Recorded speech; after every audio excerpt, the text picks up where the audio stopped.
بسم اللہ الرحمن الرحیم۔ السلام علیکم۔ فرشتوں کا اعتراف عجز غرض اس واقعے سے حق تعالیٰ نے فرشتوں کو یہ بتلا دیا کہ زمین کی نیابت کے لیے معصوم ہونے کو دیکھنا نہیں، بلکہ اس کو دیکھنا ہے کہ وہ زمین کی چیزوں سے پورا واقف ہو، ان کے استعمال کے طریقوں اور ان کے ثمرات کو جانتا ہو۔ اگر تمہارا یہ خیال صحیح ہے کہ فرشتے اس خدمت کے لیے زیادہ موزوں ہے تو ان چیزوں کے نام و خواص بتلاؤ۔ فرشتوں کا اظہار رائے چونکہ کسی اعتراض یا فخر و غرور یا اپنا استحقاق جتلانے کے لیے نہیں، بلکہ محض اپنے خیال کا اظہار ایک نیا مند خادم کی طرح اپنی خدمت پیش کرنے کے لیے تھا، اس لیے فوراً بول اٹھے،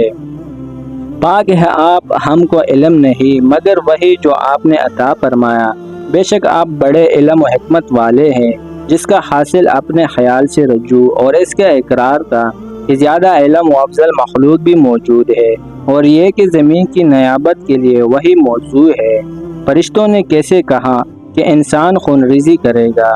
دوسرا سوال اس جگہ یہ ہے کہ فرشتوں کو اس کی کیسے خبر ہوئی کہ انسان خون ریزی کرے گا؟ کیا انہیں ہی علم غائب تھا یا محفل اٹکل اور تخمینہ سے انہوں نے یہ سمجھا تھا؟ اس کا جواب جمہور محققین کے نزدیک یہ ہے کہ اللہ تعالیٰ نے ہی انسان کو انسان حالات اور انسان کے ہونے والے معاملات بتلا دیے تھے، جیسے کہ بعض آثار میں ہیں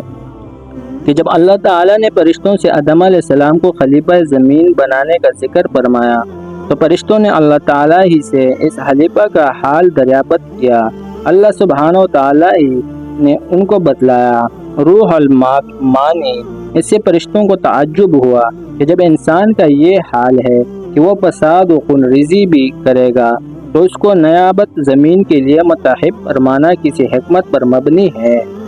اس کا ایک جواب تو حضرت حق جل شانہ کی طرف سے آدم علیہ السلام کی علمی تفوق کا اظہار فرما کر دے دیا گیا، اور فساد و خون ریزی سے جو شبہ اس کے استحقاق نیابت پر کیا گیا تھا اس کا جواب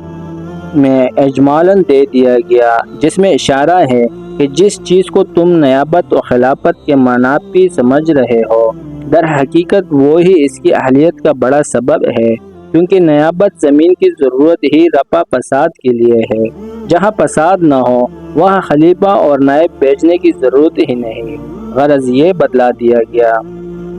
کہ منشاء الہی یہ ہے کہ جس طرح اس نے ایک ایسی مقدس معصوم مخلوق فرشتے پیدا کر دیے جس سے کسی گناہ خطا کار کا صدور ہو ہی نہیں سکتا، اور جس طرح اس نے شیاطین پیدا کر دیے جن میں نیکی اور بلائی کی صلاحیت نہیں، اسی طرح ایک ایسی مخلوق بھی پیدا کرنا منشاء خداوندی ہے جس میں خیر و شر و نیکی اور بدی کا مخلوط مجموعہ ہو، اور جس میں خیر و شر کے دونوں جذبات ہو،